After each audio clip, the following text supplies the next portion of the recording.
Hey, welcome to my gear room. I don't know if I've ever actually shown this off on video before, but this is where I store all my gear for outdoor trips. I got a pegboard with like climbing, canyoneering hardware, a set of drawers that have everything from like photography equipment to map supply.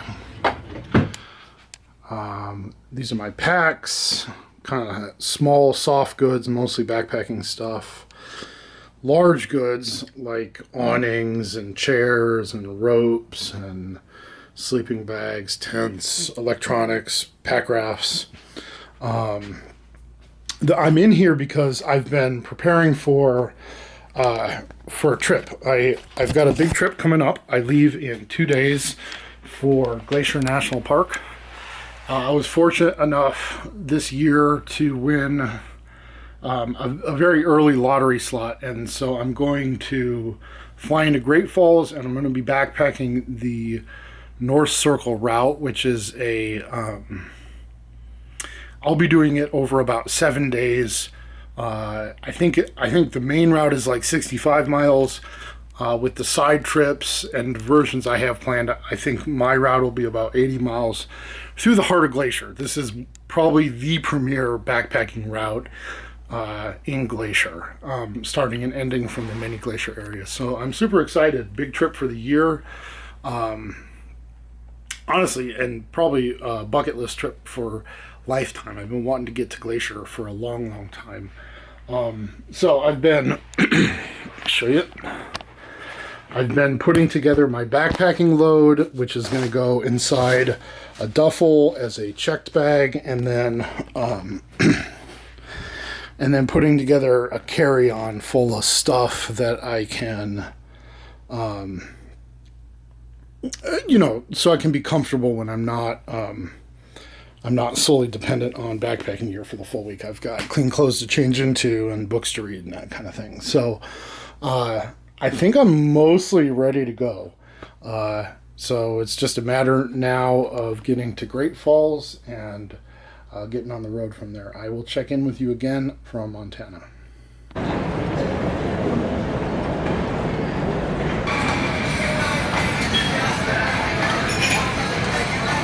Welcome to pre-board.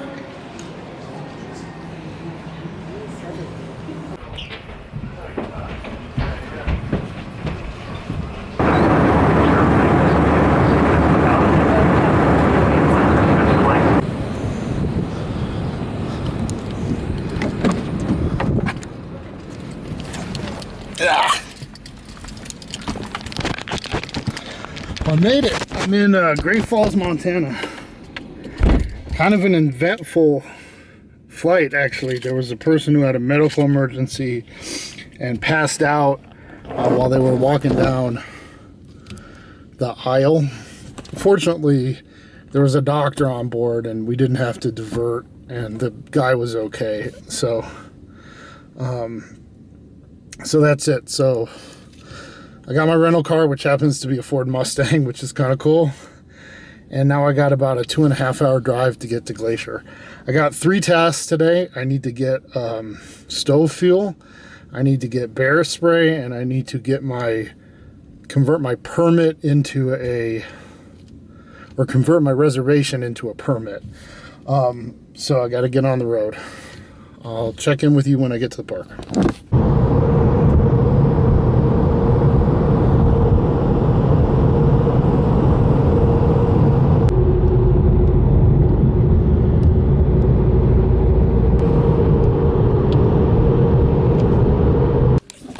Got my permit. I was able to sneak in right at 5 at the St. Mary's Visitor Center. So feeling good. The dust is settled now. I've taken care of all my, all the logistical chores.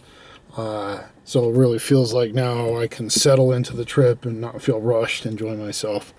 So I'm ready to go. I think my plan is to drive up the Going to the Sun Highway up to Logan Pass. And if I can find parking at Logan Pass, I might do I think it's called the Hidden Lake Overlook Trail. which is a relatively short trail. That might be a good one to do as a day hike today. And then St. Mary's tonight and start the backpacking tomorrow.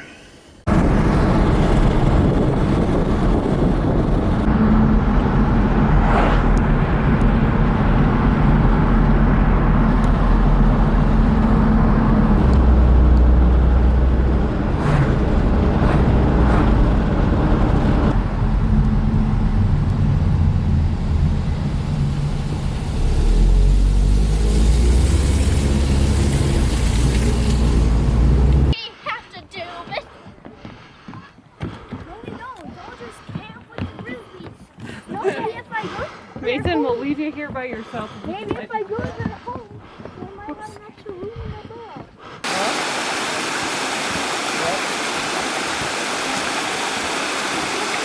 bed. Stand together and turn around. Bennett, you can't go off the trail. Oh, he's walking. Bennett.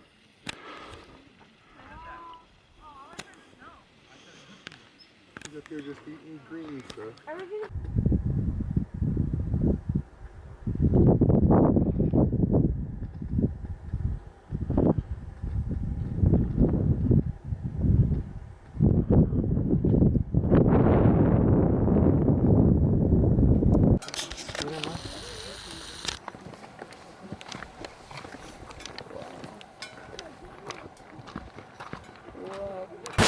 This area is called Sunrift Gorge.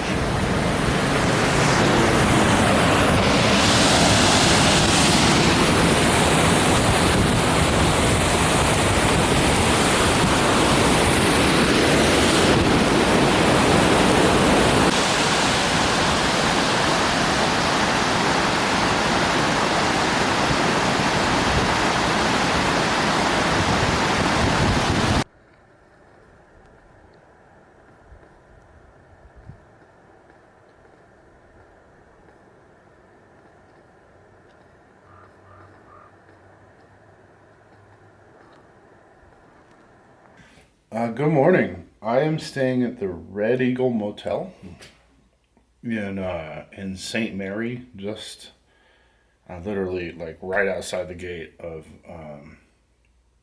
Glacier, and what a fabulous first day in the park. I ended up visiting the Hidden Lake Trail, Sunrift Gorge, Sun Point, Goose Island Overlook. And everything was crowded. It was, kind of the touristy version of Glacier. But man, so beautiful. And now we're getting more into the backcountry. So today we're going to drive up to Mini Glacier. And we'll be setting out on the North Circle route. A variation of the North Circle route. I'm taking a couple small deviations. My total trip mileage should end up around 80 miles. I'm so excited. I wanted to do this backpacking trip for ages. Probably since I stopped the PCT, right? Which was 24 years ago. So yeah, I couldn't be more excited. So everything is squared away. After the sunset, I went and had a nice dinner here in town, and then I spent an hour or so reorganizing my pack and making sure everything was set for launch today. So really, I just got to drive into the park, maybe get a snack at the Mini Glacier Hotel, and then I'm going to set out. So, all right, I will see you all on the trail.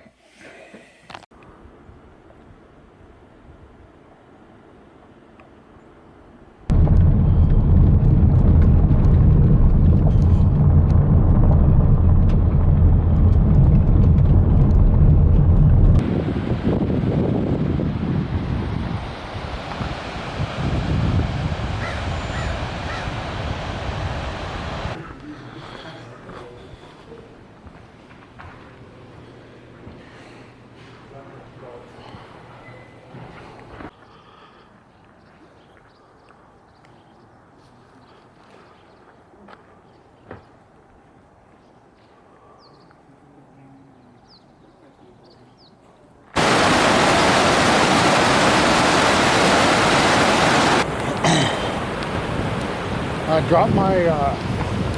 dropped my car off and I'm on my way. I decided to leave my car at Many Glacier Hotel because I'm looping, so I figure once I pop off the loop, come down from Hoya Lake, it'll be nice to finish at the hotel and then just drop my pack at the car and stroll over and get a drink.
That was Granite Park Chalet,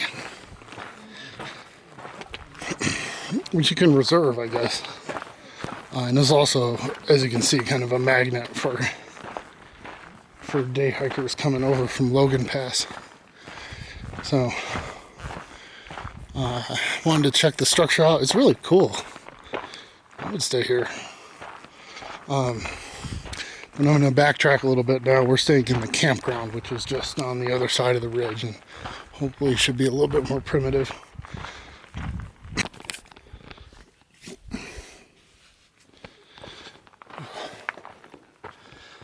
So I set up camp and had dinner, and I think it's about 6 o'clock, maybe 6:30. But we got at least another hour and a half of daylight, so I'm going for a little hike. There's a trail, if I go back up to Granite Park Chalet, there's a trail called the Garden Wall that goes up onto the divide and takes in a view of Grinnell Glacier from the above. It looks really spectacular, and Garden Wall is one of those trails you hear people talk about in hushed tones. Should be a good way to make use of the long days of summer. All right, so it is 6:25. Sun sets around 8, and this is the Garden Wall Trail. If you look here, you can kind of see that path going up to this saddle, and over the top of that is the view of Grinnell Glacier and Upper Grinnell Lake. So I think we got to go down a little bit and then we'll climb up. And I think we got enough daylight to do it. Even if we don't, I think we'll be fine.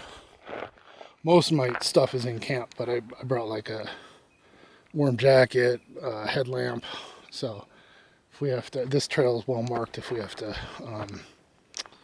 do a little bit in the dark, that's cool too.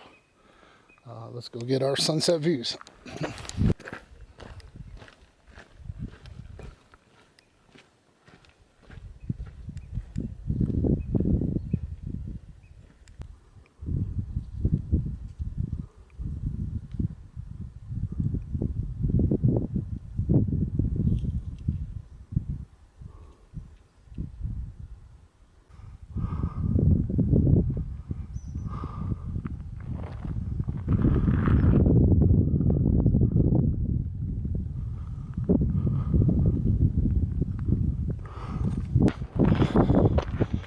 Whoa. Holy cow.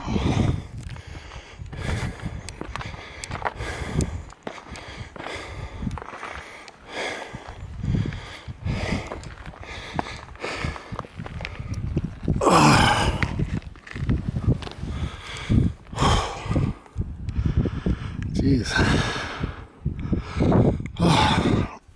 Well,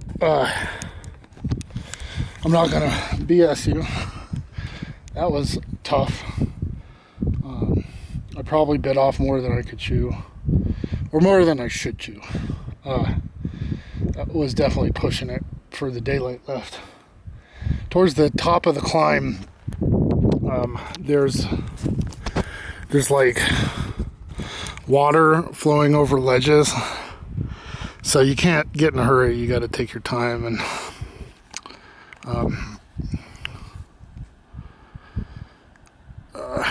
I think even more so on the way down, I'll have to be careful that I don't get in a hurry and go sliding. That would be bad. But judging by the finger method, I've got maybe 30 minutes until the sun touches the horizon. And then, you know, based on last night when I was farting around up at Logan Pass and Sun Point, there should be another 45 minutes to an hour of like twilight after the sun goes behind the horizon. I think it took me like an hour and a half to get up here, so hopefully less going down. But this is cool. This is the most glacier-y glacier that I've seen so far. Yeah, really cool. All right, I'm not gonna linger for long. Take a few photos and then I think I'm heading back down. Cheers. Well, made it back to the garden wall spur. Still, with the sun still has not set. There's still probably about 10 or 15 minutes. It's close, but long days. So I thought I could make it up and down there before the sun was out of the sky, and that was in fact the case. So from here, I think I got 0.8 miles to Granite Park Chalet, and then I don't know, another mile and a half, mile and a half from there to Granite Park Campground. So there's a good chance I'll actually make it back to camp when there's still twilight in the sky. All right, I'm gonna enjoy these sunset colors.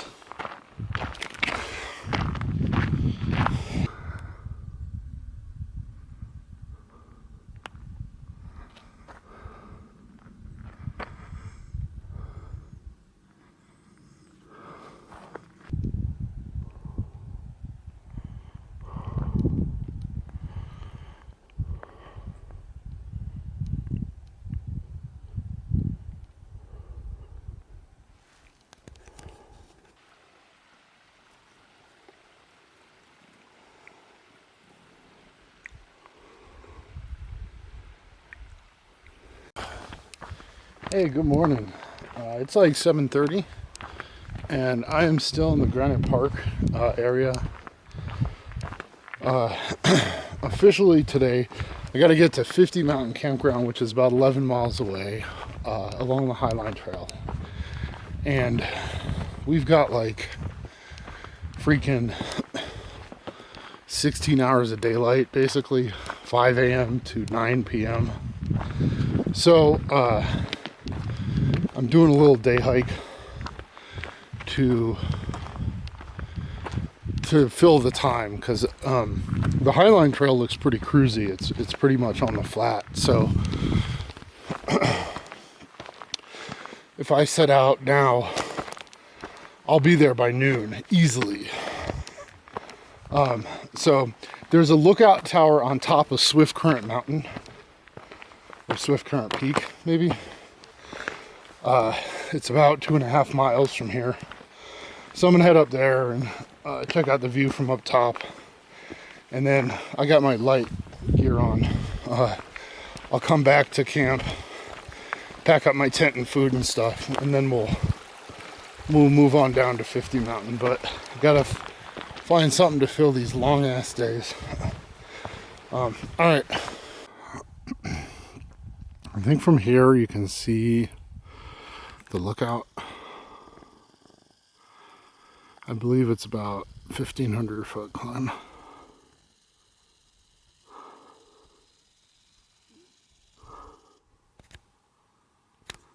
So up we go.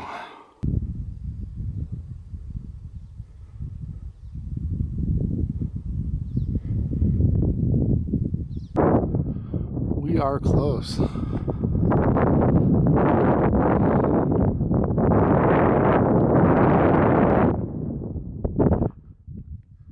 Hiking's not too bad. It's pretty switchbacky.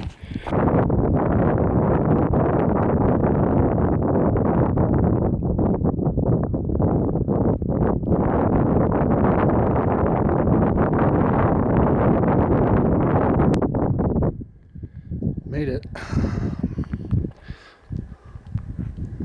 So lookout and to the top of the peak. Swift Current Peak is 8,436 feet. And we are on the Continental Divide, so this way is Pacific Ocean. Sorry, this way is Atlantic Ocean, this way is Pacific.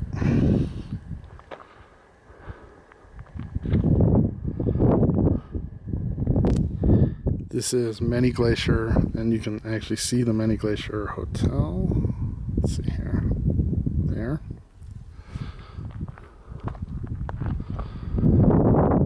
Mount Grinnell, Mount Gould. And the Granite Park area, the Granite Park Chalet.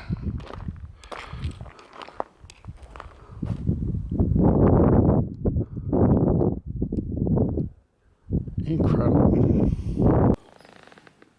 So I stumbled on a patch of, I think blueberries. They might be something related, huckleberries, I don't really know. But I'm actually starving. I had breakfast, but I didn't take a snack with me up the mountain, so this is hitting the spot.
I'm pretty sure this is the area where the Ahern Drift is. It's shaded, so it's north facing. So it tends to hold snow longer than other areas. And if you're here early enough in the season, if you're here early enough, I think it shuts this trail down sometimes. And then other times it's a fairly scary ice axe required traverse. But it looks like the snow has receded up and is off the trail. So no worries.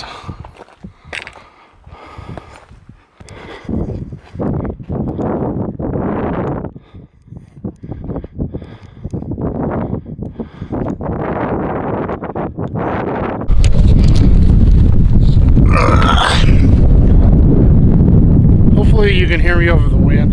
I got a mic in that camera. So that was Ahern Pass. It's spectacular up here.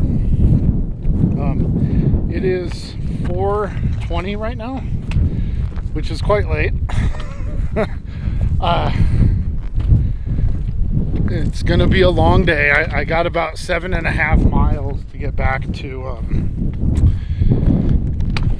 get to the campsite that I'm going to, but they're all flat miles from here. There are no big uphills. It should be pretty cruisy, and we still got like 4.5 hours of daylight, so not sweating it. We'll just get to hiking.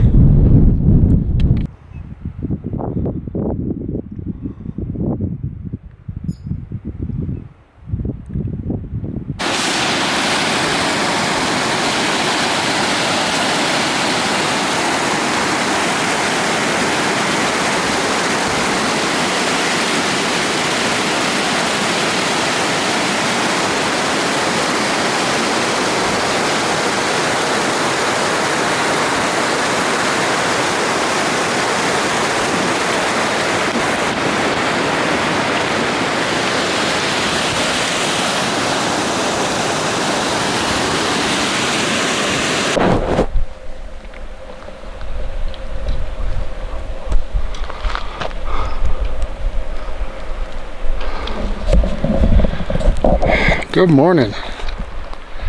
This is Sioux Lake Overlook. I did not film camp last night, getting to camp. I got in right around sunset, really pushing it, but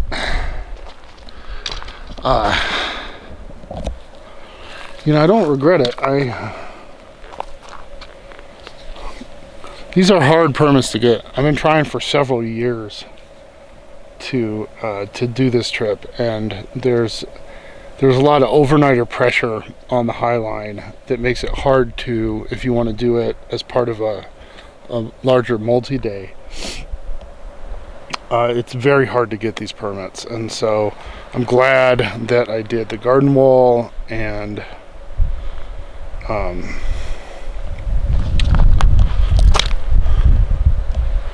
glad that I did the Swift Current Peak, and I'm glad I did Ahern Pass, although it made for a pretty uncomfortable night last night, getting in quite late. But the good news is the first 2 days, those should be the last of the days where I'm really cramming it in. From this point forward, there's fewer side trips. We're going to kind of come off the High Line and start to curve into the north, into the less visited backcountry of the park.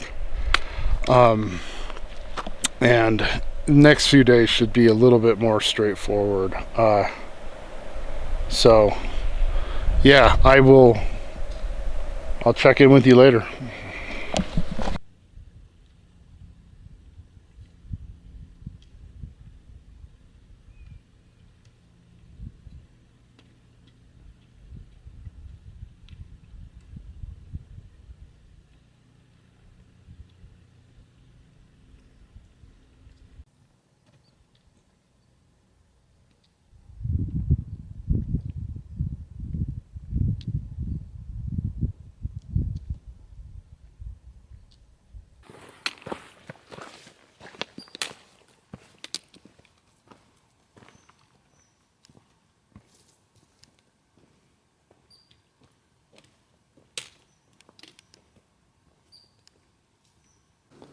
believe this one is thimbleberry.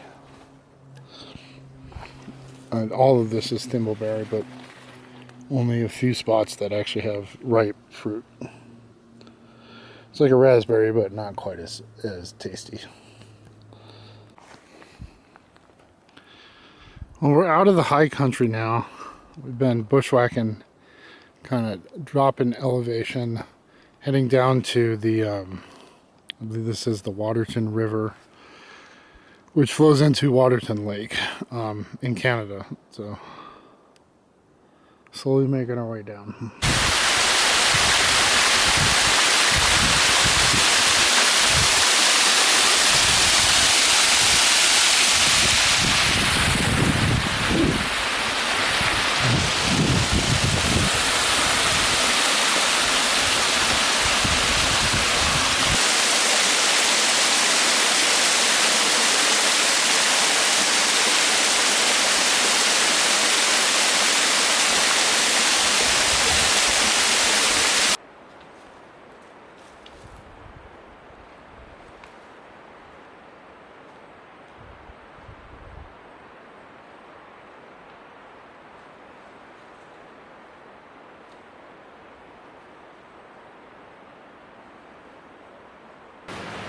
This is a ranger patrol cabin. Don't think we can go in it.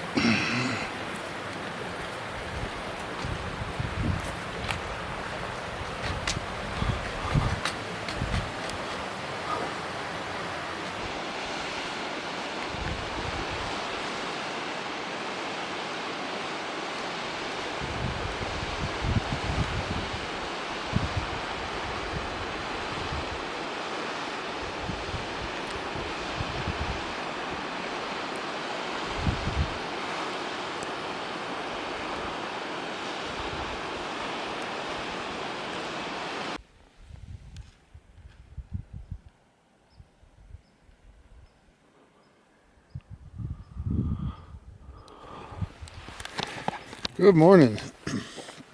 This is Stony Indian Lake. This was probably my favorite campsite so far. Not easy to get to.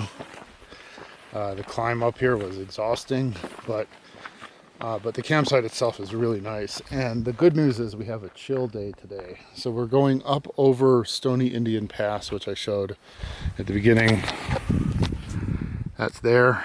And then after that, we're just descending from the pass and traversing along a series of lake shorelines. So it should be the chillest day so far.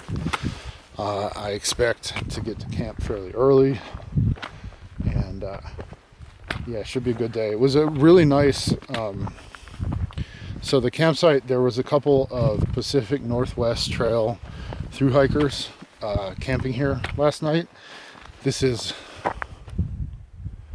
the route of the PNT. It's also the alt route for the CDT if you're using the Chief Mountain exit for the CDT. So it was cool to chat with them, and yeah, should be an easy day.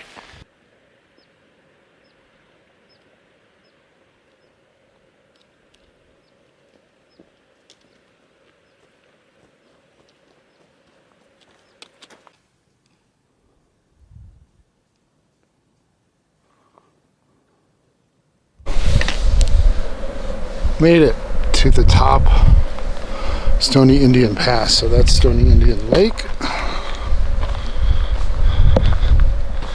And here's the other side. Heading down towards Glen Lake and Sioux Lake, which I saw from the overview yesterday above 50 Mountain. Mokawanis Lake, which I'm hoping to do a side hike on. It's beautiful. It's been blustery and windy and little spurts of rain here and there this morning. So I'm hoping it rained while my tent was still up. So I'm hoping I get at least a couple hours of sun so I can dry the tent off. But otherwise it hasn't been too bad. It's just a little chilly.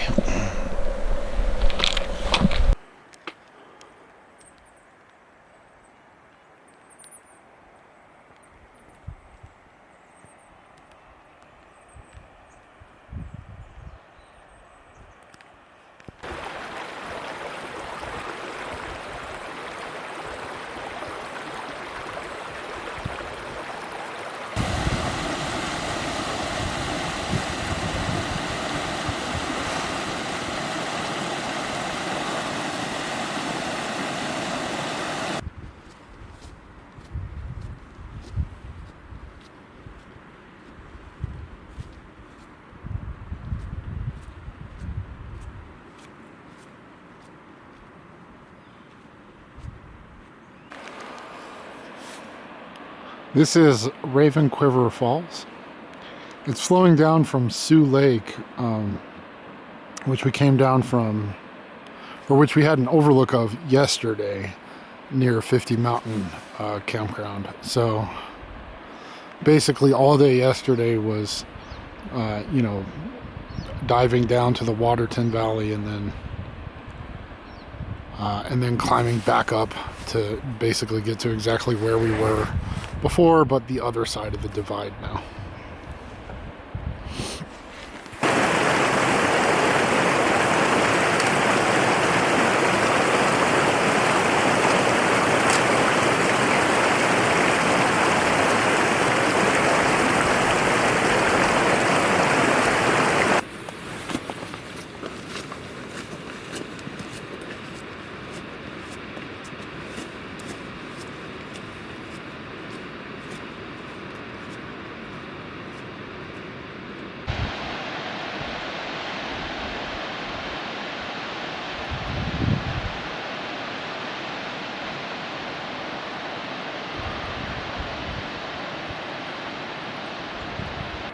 This long lake back here, that's Glenn's Lake.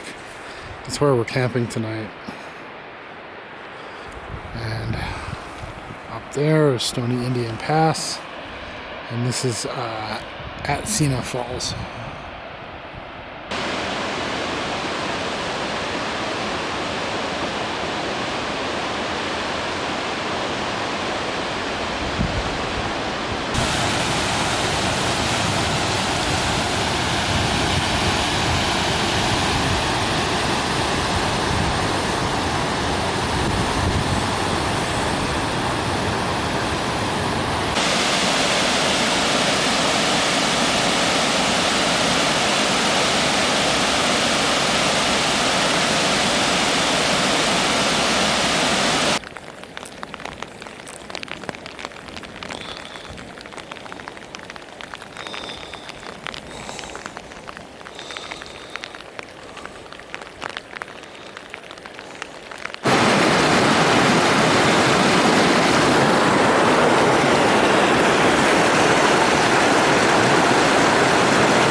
Hey, so wrapping up day 4.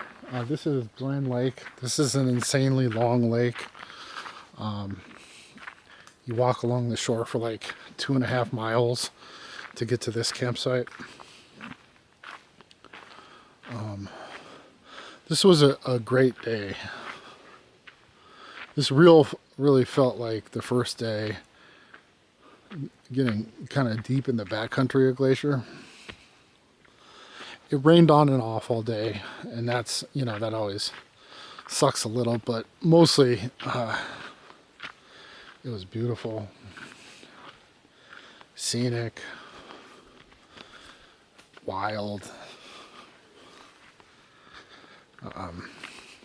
and everything dried out by the end of the day. It was intermittent rain, so nothing to stress out about.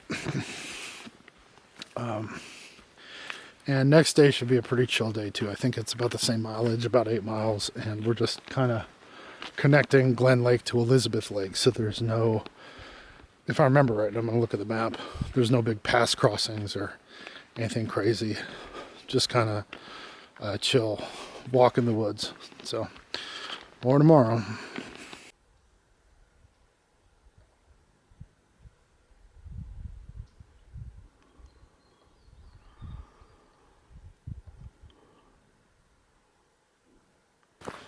Good morning.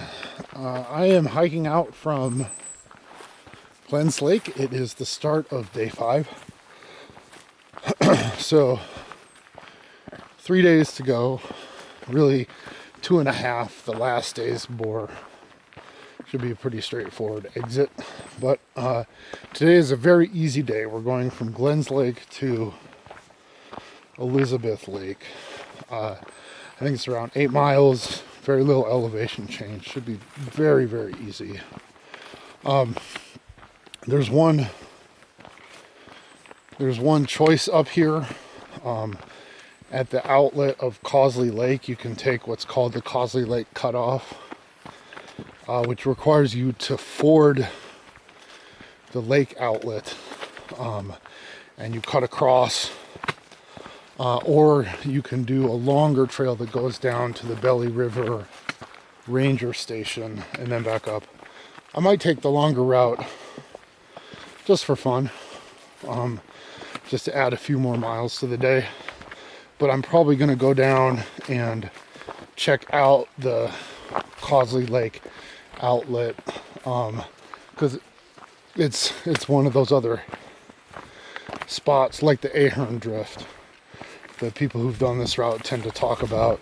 I think this time of year that ford is probably not much of a hazard, but I want to go check it out.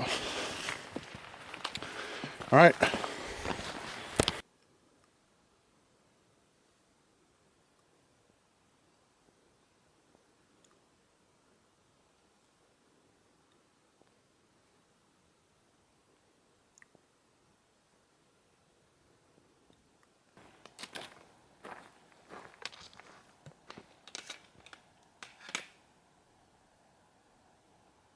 Well, that was a moment.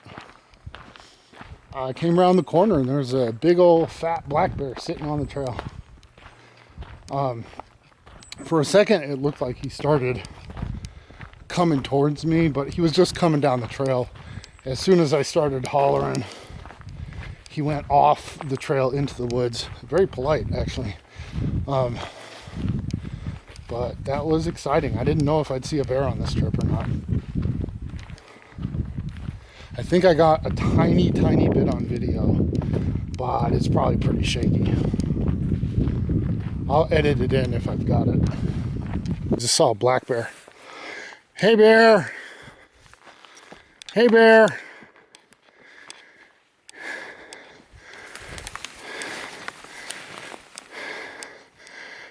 Hey, bear!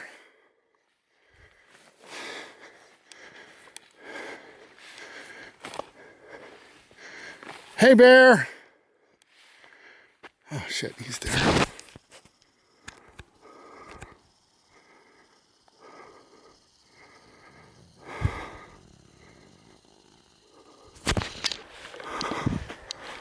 He's coming this direction. Alright, fuck. No! No, bear! No! Hey, bear! Hey, bear!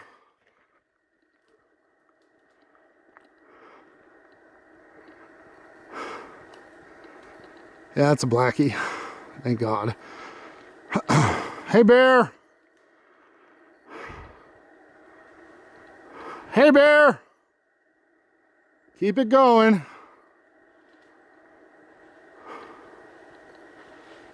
Thank you. I forgot to mention, I'm still kind of buzzing from that bear encounter, but I forgot to mention that last night at Glens Lake Campground, I heard wolves howling a couple of times, which seems to be my fate with wolves. I've any number of times I've heard them howling, I've seen their footprints, but I've never actually seen one live.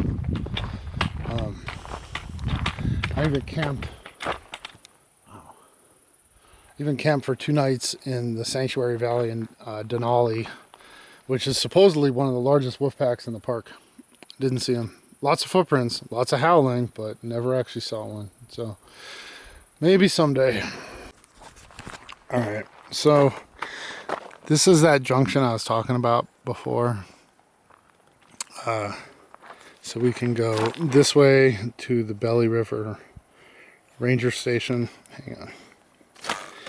We can go this way to the Belly River Ranger Station, go up, and then come back down. Or we can hop on the start of the Ptarmigan Trail and kind of cut off like a triangle. That's a shorter route, and this is where we're going to go. The Elizabeth Lake, the head of Elizabeth Lake is where we're headed for the campground. I mean, it's like, I don't know, maybe 10 o'clock, and it's only 3.7 miles. So I think I'm going to do the longer route just to eat some time up. But I'm going to go check out the ford of the Causley Lake outlet. It's the one ford that's unbridged on this trail, and I don't expect it to be any big thing, but I might go soak my feet just for fun. Oh yeah, no big deal. That's like ankle deep.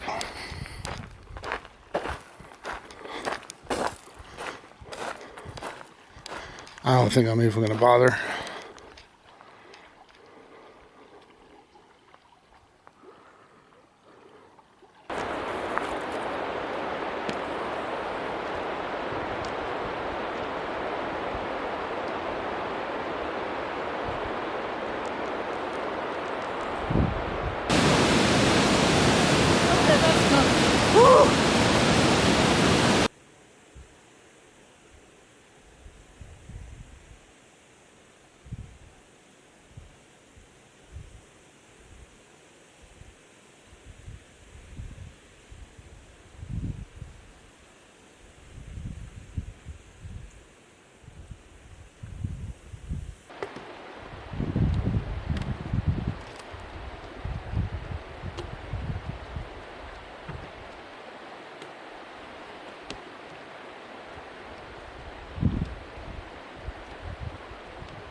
This is the Belly River Ranger Station.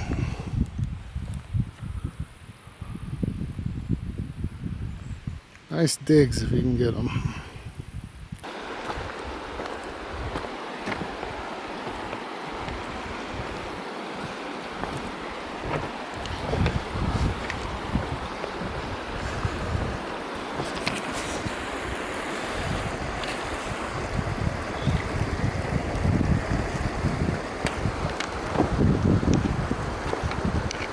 Shit.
That is Dawn Mist Falls.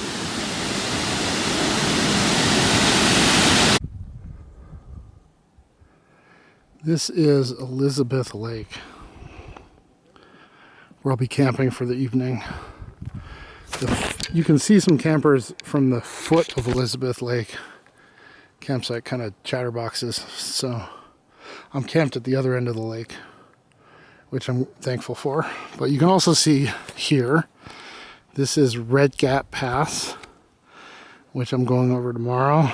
And right here is the Ptarmigan Tunnel, where I think most of these people came from. So you go through that tunnel and many glaciers on the other side after going down a ways. So that'll be the day tomorrow.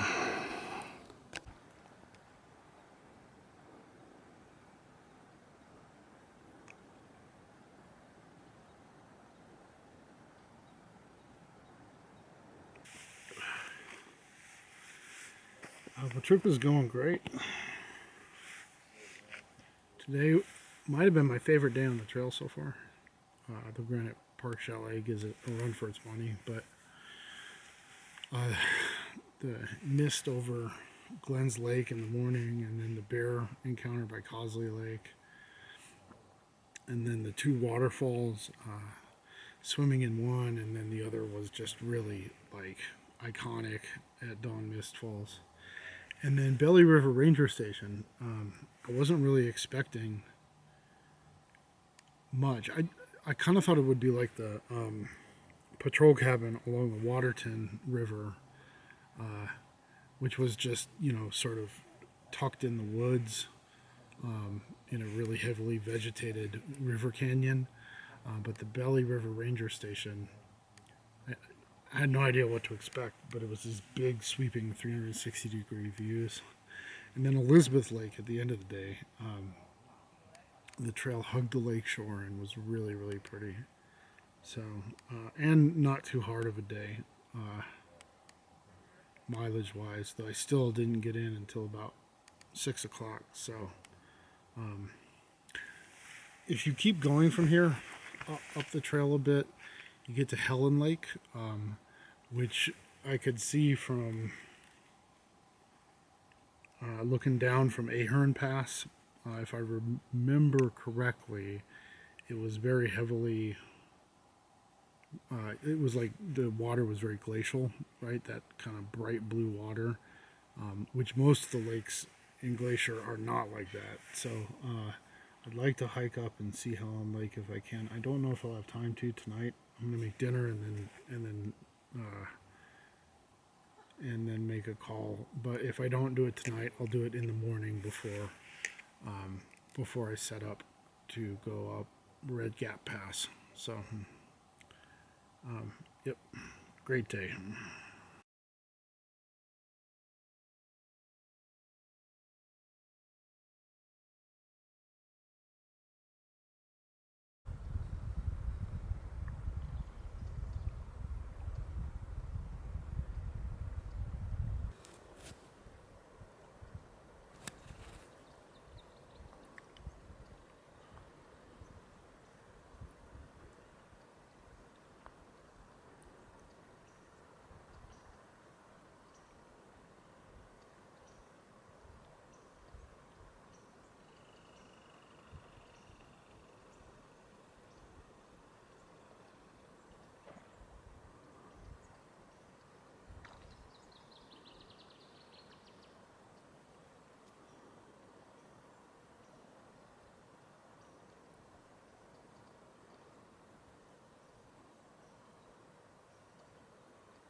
These are, I believe, true raspberries. I've been seeing thimbleberries, which honestly kind of suck in comparison, but these look like the real deal.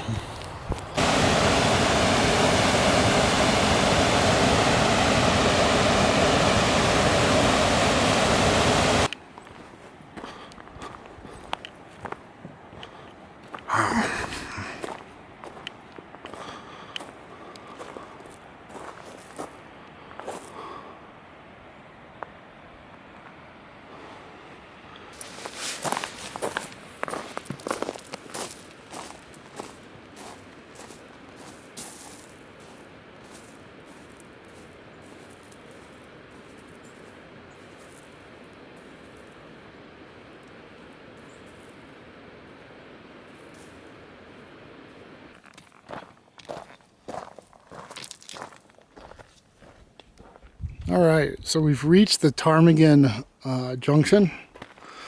So if I continued this way, I'd go through the Ptarmigan tunnel and I'd be back at Many Glacier in about 8 miles. That most people who do the North Circle route, that's the route that they take, is through the Ptarmigan tunnel and back to Many Glacier. I chose to go up Red Gap Pass to Poya Lake,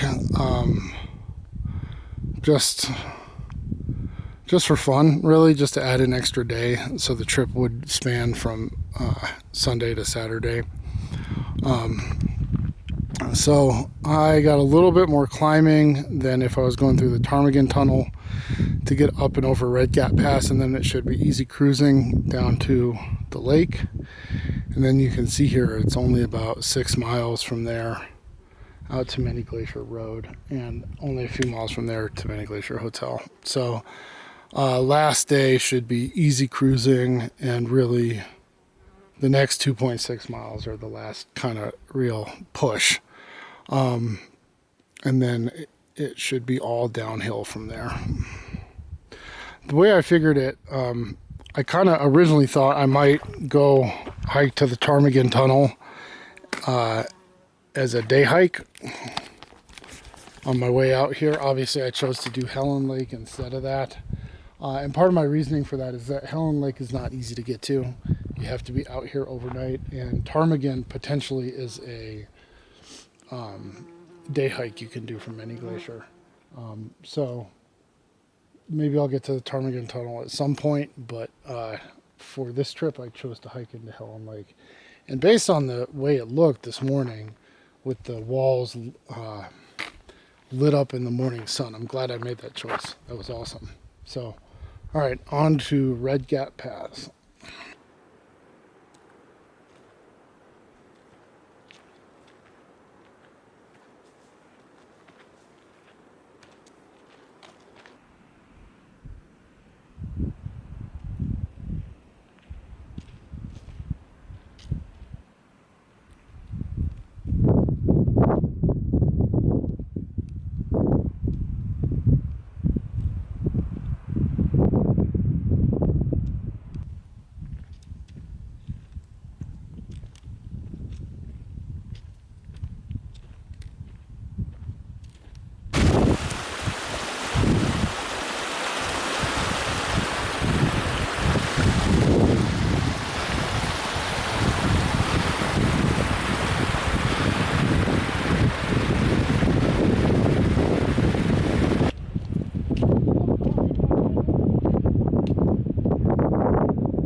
Hey, good morning.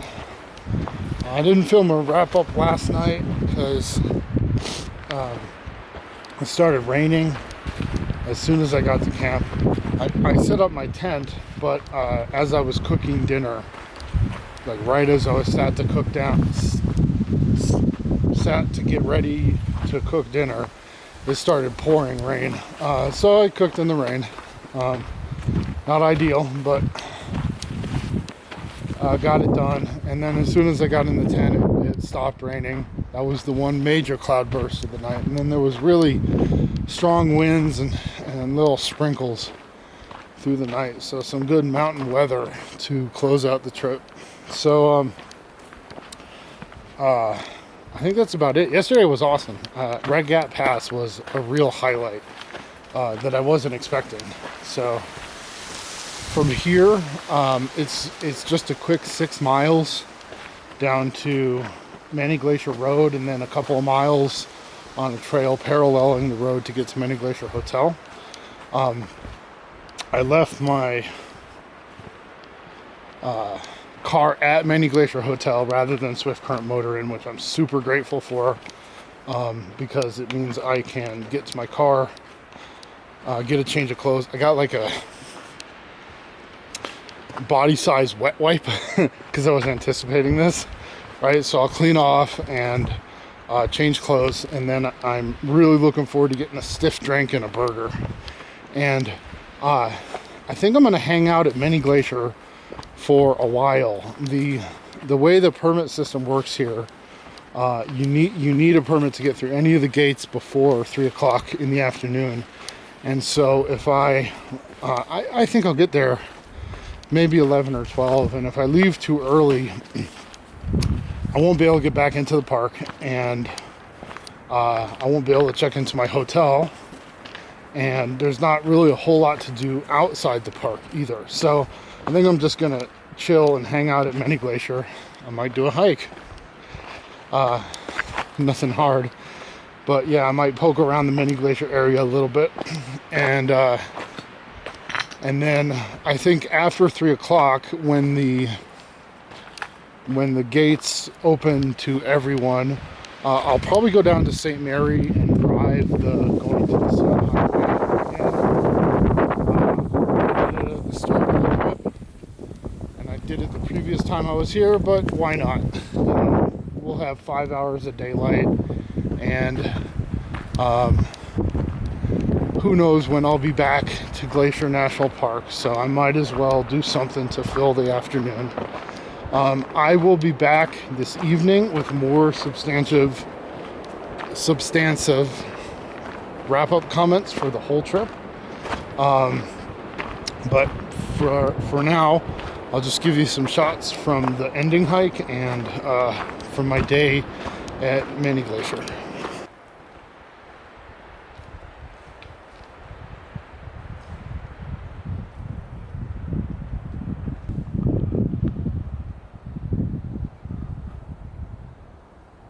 This is Swift Current Ridge Lake.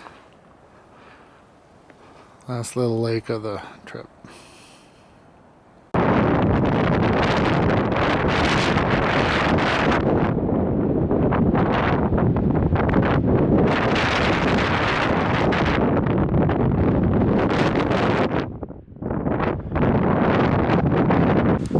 That is it.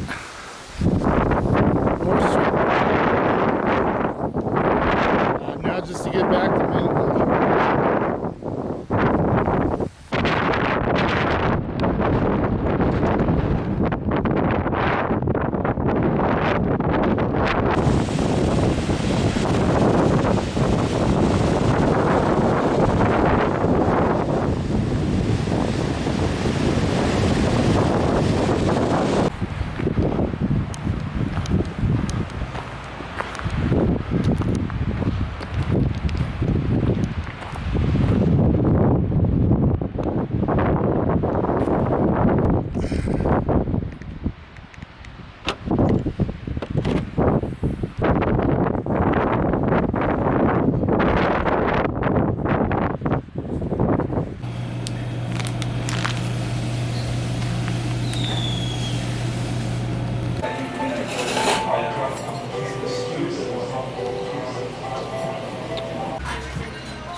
Hey, had an awesome afternoon.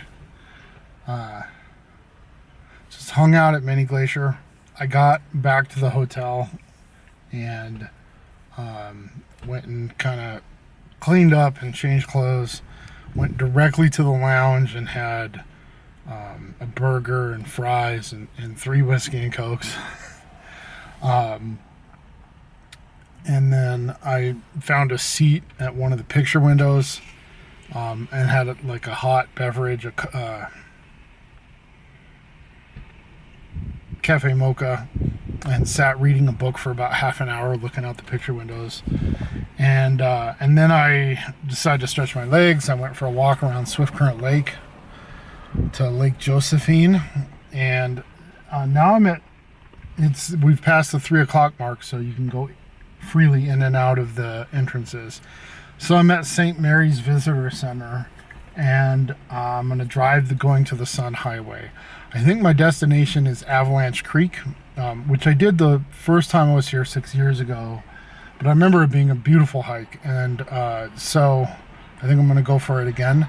I'm going to put the camera on record and record the drive. I don't know how it's going to work, so if the footage doesn't get into this video, I guess that means the recording didn't work, but I'd like to capture some footage of the drive.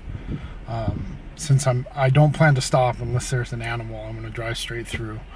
So off we go.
We are at Avalanche Creek, or Trail of the Cedars. I think I got most of the road before the camera cut out.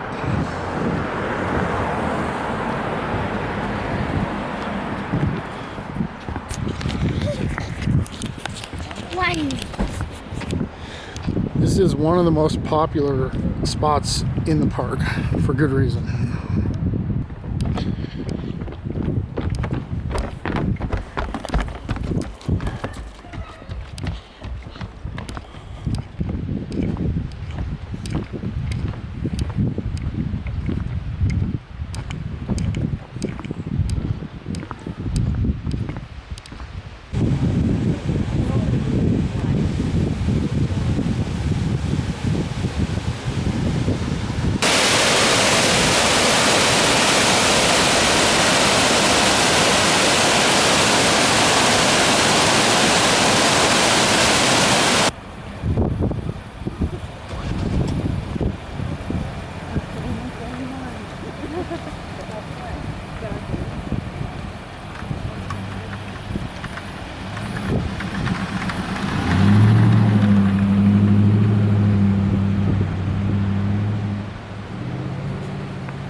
Well, cheers. I'm in the Red Eagle Motel in St. Mary, Montana, which is a decent place to stay if you need a place to stay on the east side. Reasonably priced, rooms are okay, and it's literally right outside the gates of the park. So this trip was amazing, obviously, you know, spectacular, wild, lifetime bucket list, you know, all those superlatives apply. I've been trying to get to Glacier for a long time, and it fully lived up to the hype. And the hype is sky high. This is one of the most spectacular parks in the world, and it deserves that reputation. This is some of the best backpacking I've ever done. So a couple thoughts to wrap up. I do have more to film, which I'll put on after this talk. Tomorrow morning on the way out, I'm going to stop at Two Medicine, which I haven't been to before, and it's the one part of the park that I haven't seen, the one front country part of the park. So I'm going to go there in the morning and just check that out. Just, you know, what's easy to access. I think there's a waterfall, a lake, visitor center, that kind of thing. And then in Great Falls, there's a couple of small sites. One is a Lewis and Clark Trail Interpretive Center run by the National Park Service. And a couple of years ago, I went to the Lewis and Clark National Historic Park near Astoria, Oregon with my wife. So it'd be interesting to connect the dots to the trail on the other side of the divide. And then right down the road from that is a place called Giant Springs State Park, which I don't know anything about. But it looked like a way to kill some time. I got an afternoon flight out, so I could kind of pick off some smaller sites on the way back from Glacier. So I'm going to go check those two places out. But really, the bulk of the trip, the big adventure is done. So I wanted to make some wrap-up comments. Maybe a couple recommendations first for people who are thinking about doing this trip themselves, and then some personal reflections. So if you're trying to do this trip, this is a very hard permit to get. I've been trying for 6 or 7 years to get this permit. It's on the level of the Enchantments or like Coyote Buttes North, the Wave in Utah. So the problem is there are a couple of choke point campsites that are also under a lot of use pressure by people who are doing shorter routes. Granite Park Chalet, or the campground right next to Granite Park Chalet, and 50 Mountain Campground, and Stony Indian Lake Campground. All of these are under pressure from, number one, they have a small number of allocations. Stony Indian Lake only has 3 tent pads. Granite Park Campground only has 4 tent pads. And Granite Park and 50 Mountain in particular are under a lot of pressure from people overnighting from Logan Pass or doing a loop going from Logan Pass to Flat Top Mountain and out. So it's very hard. You have to get all 3 of those in sequence, either one direction or the other, to make the North Circle route work, and they're all hard to get. 50 Mountain, for some reason, seems to be the absolute hardest, even though it has the most tent pads at 5. That one just books out fucking instantly. So I got extremely lucky this year. I tried for several years when you would fax in a reservation, and I always got denied, but the ranger would usually come back to you with some kind of route that would work. It just wouldn't start, and it might start and end at different trailheads. It might be in a different part of the park than you asked for. You could check a box that said, just give me something. But I kind of was holding out for this one, for the North Circle, to justify making the trek up here. Because from reputation, this is the best backpacking route in the park. And it's a long way to come from Arizona. It's a lot of expense. So I didn't want to do it halfway. The old system that the Park Service used to use, it transitioned to recreation.gov a couple of years ago. It's been a complete shit show, like everything recreation.gov. That website can suck my hairy ass, just being frank. It's made everything worse. Everything that is touched, it's made it worse. So the first year on recreation.gov was a complete shit show. They just opened all the sites all at once, and all these sites that I'm talking about, Granite Park Chalet, 50 Mountain, just instantly vanished. You could not plan any kind of coherent backcountry itinerary that involved those parks, or really any kind of multi-day itinerary at all. From what I understand, a lot of people had problems last year. This year they transitioned to Mount Rainier's system, where they had a lottery and you would be assigned a date that you could go onto the website and select your route, which is a better system if you're trying to design something multi-day. You need a second to think about, you know, what routes are available to you, what campsites are available, and in what order, and be able to reconfigure things if one that you need is not available. So the system they're using now is better, though I wouldn't be surprised if they're still like seeing people having problems doing coherent multi-day itineraries because they're not getting ranger suggestions anymore. But I got fortunate. I had March 24th, and the website openings opened on March 21st, so that was the third day in order. And when I got on, pretty much everything was gone. Most of the 50 mountain camp nights were gone, but there happened to be one. I was able to bookend it with Granite Park Campground and Stony Indian Campground, and then figure out the rest of the itinerary from there. So that would be my advice if you're trying to do this, is figure out when 50 Mountain is available, see if you can get the other two campsites on either side of it, and then figure it out from there whether you need to go one direction or the other. Once you get over Stony Indian Pass, the campsites are a little bit more available. There might be a campsite at the head and the foot of the lake, and they seem to have more tent pads past the Highline Trail, but the Highline Trail is just really, really, really hard to book.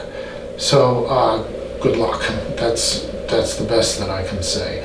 I don't know how it is if you show up here,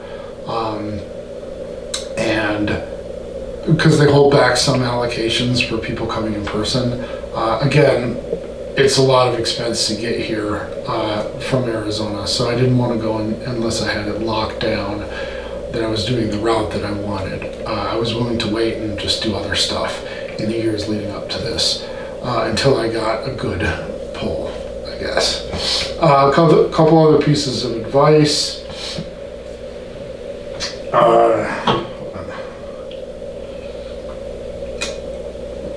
So the traditional route seems to go out through the Ptarmigan Tunnel. That's the one that I remember hearing a lot about. A lot of that chatter might be from CDT hikers.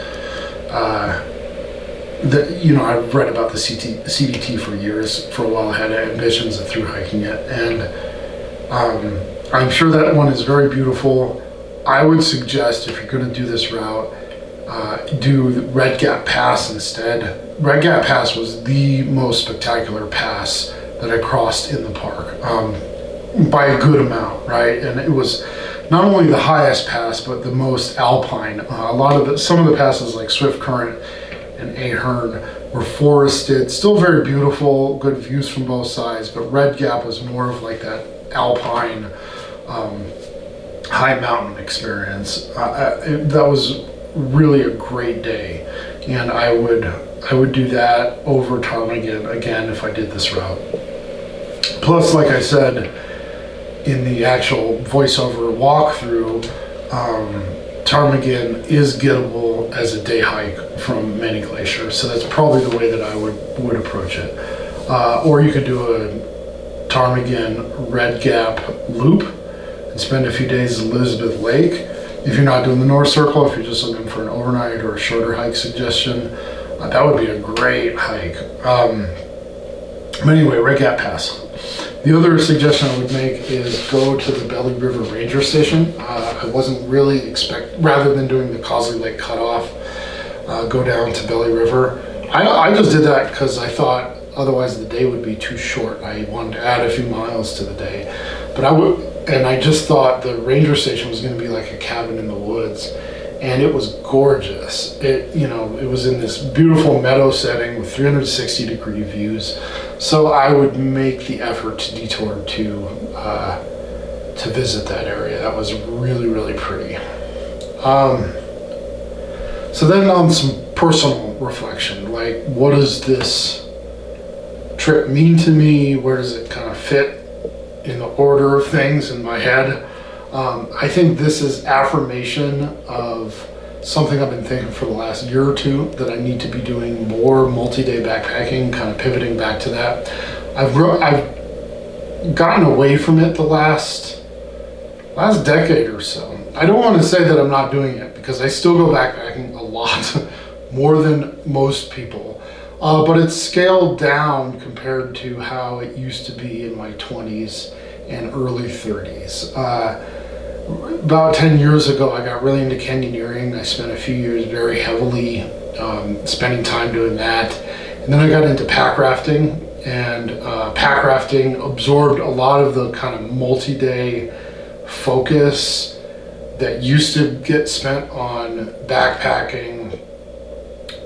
More recently has been devoted to either multi-day paddling trips or multi-day pack rafting trips. I've done the Grand, the Hell's Canyon of the Snake, the Gates of Lodore, San Juan River multiple times, as well as pack rafting trips like the Bob Marshall Wilderness right next door to Glacier, Escalante River, San Juan, and hiking out Grand Gulch. So a lot of the sort of energy that I used to put into multi-day backpacking has gone in the direction of pack rafting, which I don't regret, but this trip was reaffirmation of the kind of experience that backpacking can give you, and I need and want to get back to that.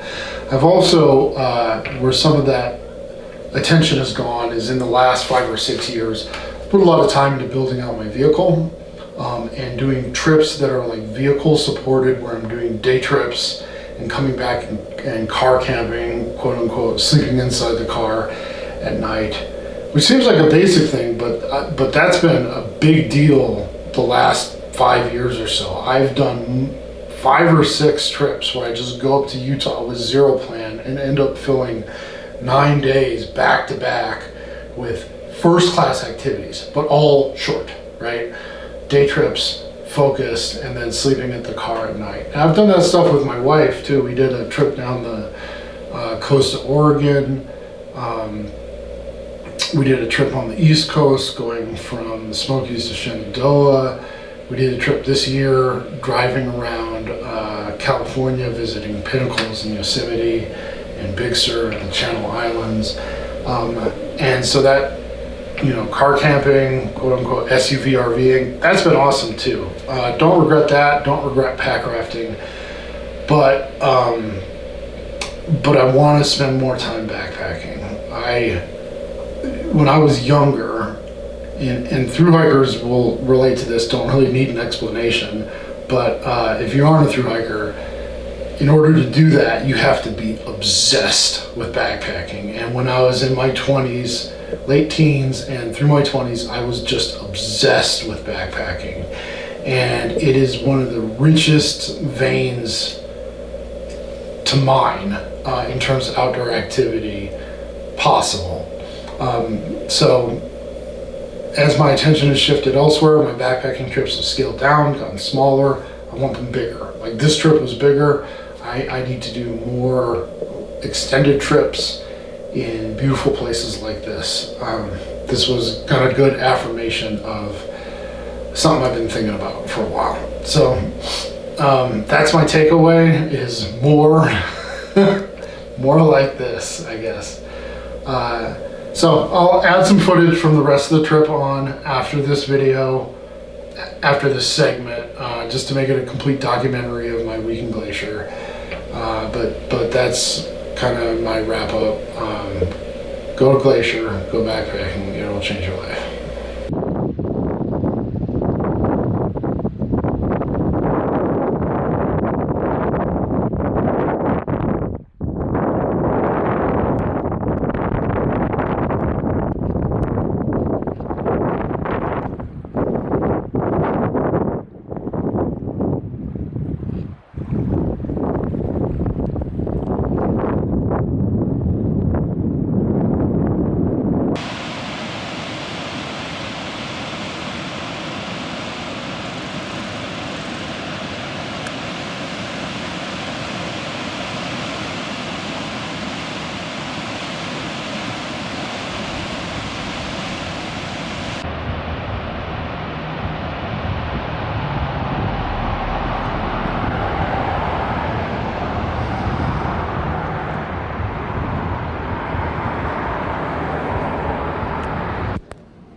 All right, see you on the next one.